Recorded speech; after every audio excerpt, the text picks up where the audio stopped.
नमस्कार। आज एक बार फिर हमारे साथ डॉक्टर जयसिंह जी उपस्थित हैं, जो कि हमें मर्म चिकित्सा के बारे में कुछ और जानकारी देंगे। प्रिय साथियों, जिस हिसाब से मर्म चिकित्सा आयुर्वेद का हिस्सा है और मर्म चिकित्सा को जानने के लिए हमारे शरीर को जानना बहुत ज़रूरी है।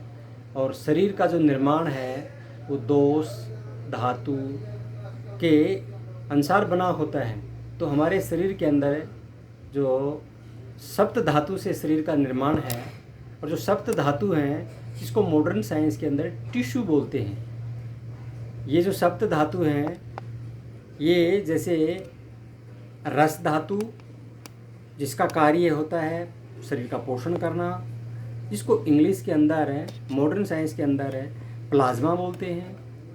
रक्त धातु जिसका कार्य होता है ऑक्सीजन, और इसको मॉडर्न साइंस में ब्लड बोलते हैं। उसी से आगे तीसरे नंबर का मांस धातु, जिसको मॉडर्न साइंस के अंदर है मसल्स बोलते हैं, जो जिसका काम बॉडी का मूवमेंट करना होता है।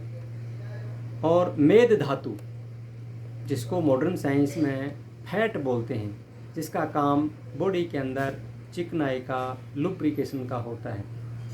अस्थि धातु जिसको मॉडर्न साइंस में बोन बोलते हैं, जिसका काम होता है शरीर की सुरक्षा करना, क्योंकि पूरा शरीर बोन के ऊपर ही आधारित है, पूरा शरीर स्केलेटल सिस्टम पर ही आधारित है। अगले नंबर का 6 नंबर का जो धातु है उसका नाम है मज्जा धातु, जिसको मॉडर्न में नर्व बोलते हैं, और उसका काम है नर्व के अंदर इम्पल्स करना। और 7वां धातु शुक्र धातु, जिसको मॉडर्न में रिप्रोडक्टिव बोलते हैं, और जिसका काम है संतान उत्पत्ति। मर्म चिकित्सा धातु पर कार्य करती है।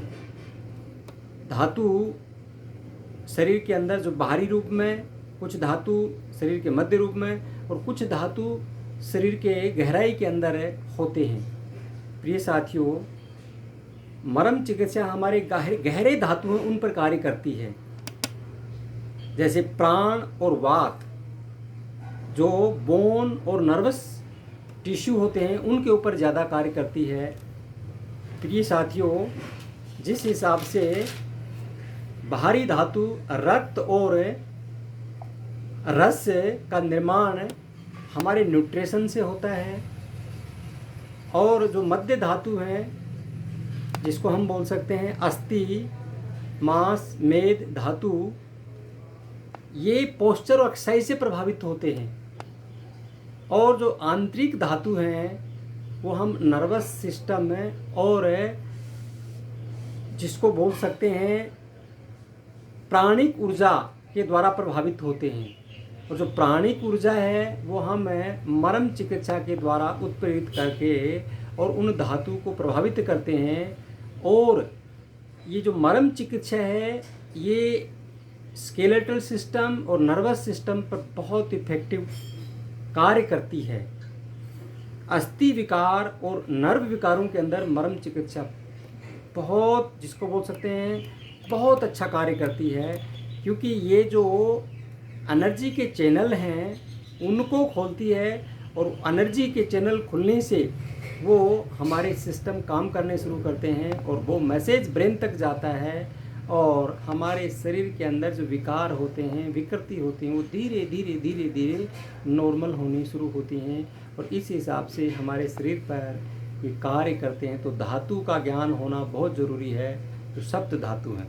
धन्यवाद।